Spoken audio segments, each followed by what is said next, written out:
Hey, welcome back to Better Humanhood. Sorry for this cold I've got for the last episode of the year and the first episode of 2020. By the way, Merry Christmas, Happy Hanukkah, Happy Kwanzaa, Happy Boxing Day, whatever it is you're celebrating. If you're not celebrating everything or anything, how about just celebrate the fact that you woke up today, that you have the technology to hear my voice. Awesome. And look, if somebody wished you happy holidays and you celebrate Christmas, there's not a war on Christmas. They still want you to have a happy damn day.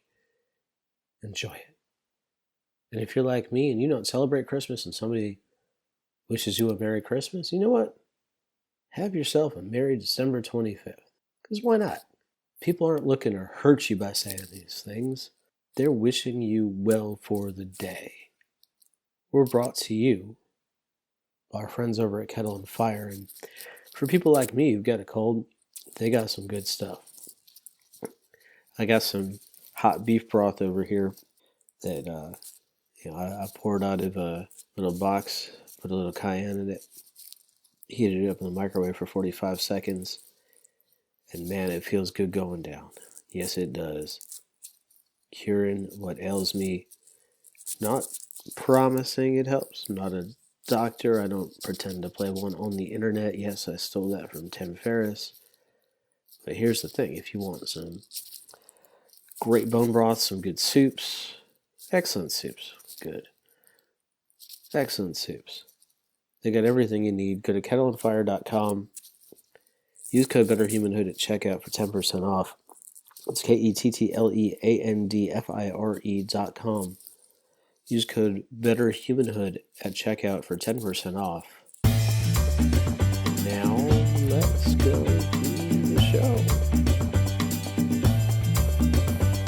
Welcome to Better Humanhood, where we build a better world by building better people. We have to live on the planet, and we have to live with other people. We have conversations about making that a wonderful proposition. It is the end of 2019, and it has been a crazy damn year.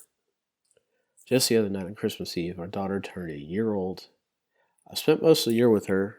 Since I work from home, we opted to save some money this year and not put her in daycare, or what, they feed her and watch her nap. Great. Maybe it held her back a little socially, but we were around other children, and we went to the library at least once a week when we could, and she got to see lots of adults. We weren't shy about going out to eat, going grocery shopping, going to the park. There was no immersion, but I don't really get how much immersion there is in the first year of life in a daycare. And I will say that I'm looking forward to getting her in some form of daycare for sometime in the next couple of months. But until then, hey, I'm going to enjoy this time. It's definitely cool to see some positive peer pressure at play. We go to the library, and my girl Marlena would look up at me and be like, "Daddy, that little girl's walking. Stand me up, dude." Sweetie, you've been standing for 3 days and you still have to hold on. I said, stand me up, dude. Okay, fine. Don't get cocky. If I'm honest, though, the first 9 months of her life, let's not push years yet. First 9 months of her life, I played a victim card. I don't get enough sleep. I don't have time to exercise. I can't get quiet time. Everybody needs something from me. I haven't run 2 miles since the marathon last year. My annual physical had me up some weight with some elevated LDL cholesterol and blood pressure, and borderline pre-diabetic. I think the number on glucose was 100. Is the line where they tell you you're going to be in trouble, and it was like 101. All that was a wake-up call. I could choose to die young of a heart attack, be around for a while, but be on medication with side effects like muscle soreness and joint pain and lack of energy, or do some fucking work.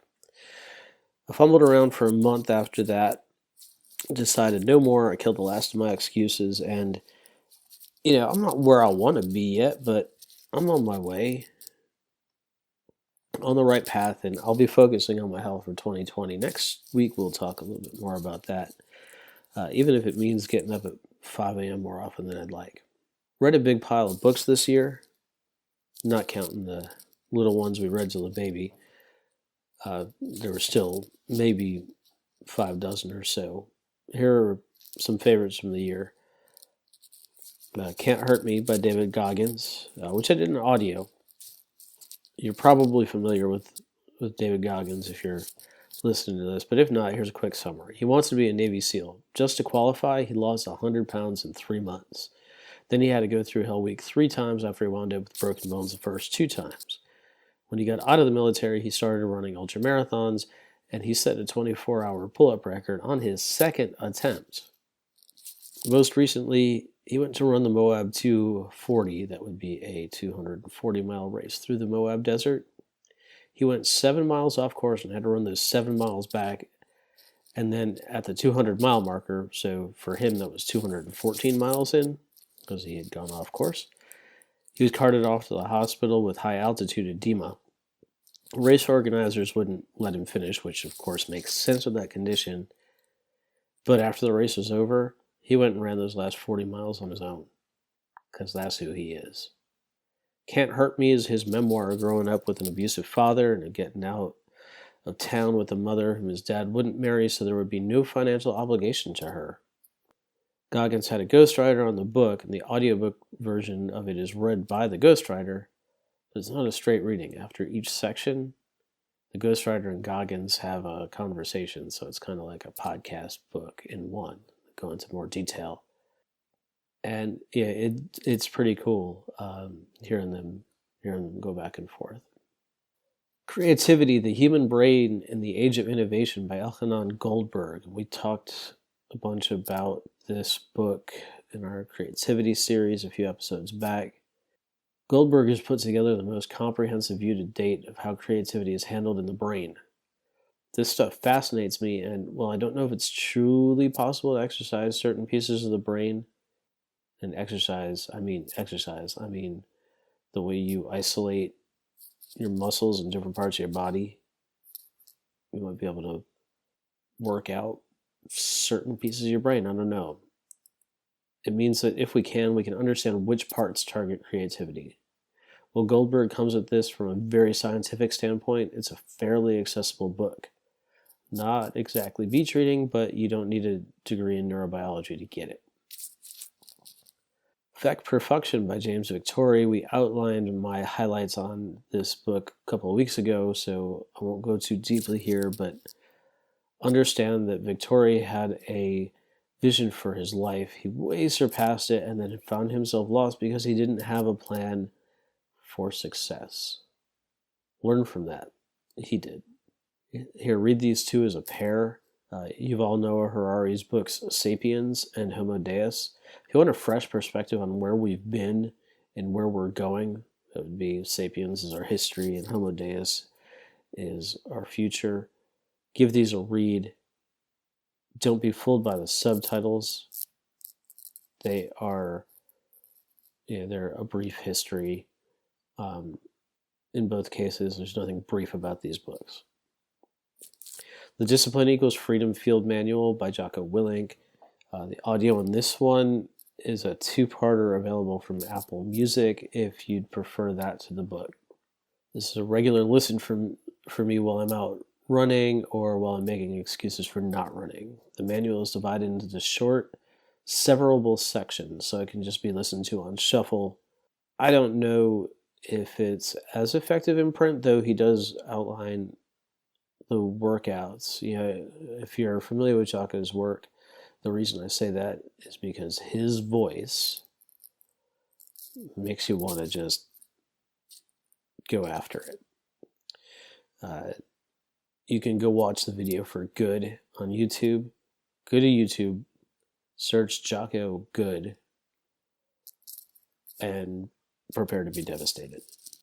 I also reread, as I usually do, Operating Manual for Spaceship Earth by Buckminster Fuller and Stephen Pressfield's trio, The War of Art, Turning Pro and Do the Work. These are annual reads for me, sometimes 2 or 3 times a year. Pressfield reminds us to get to work. Fuller reminds us why, and all 4 of those are quick reads. You could read each in an afternoon. You might be able to squeeze 2 into an afternoon if you wanted. Other things we're proud of. The blog has been up and running all year. This podcast, fits and starts for a year and a half, and we finally got it on track, going strong. This is episode 48, and we've done 41 weeks in a row, something like that. I will admit that and also JKWD.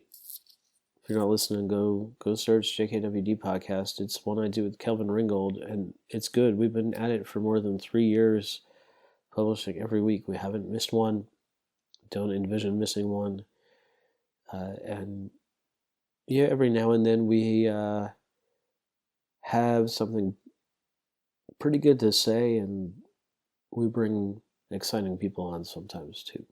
I will admit that 2019 wasn't a strong year for me, especially from a health standpoint. I felt weak and defeated and like a victim for much of it, but I think I finished strong, and I'm looking forward to doing 2020 even better since I have some momentum going. And we'll talk next week, the first episode of the new year, about what that looks like, at least in brief. And with that, I will say farewell for 2019. Have an excellent day, an excellent hour, an excellent moment, an excellent time in life. Be who you are, be who you will to be, and we will see you next time. Thank you for listening. Get show notes and more at betterhumanhood.com. Leave us a rating and review wherever you listen to podcasts. And have yourself a wonderful day.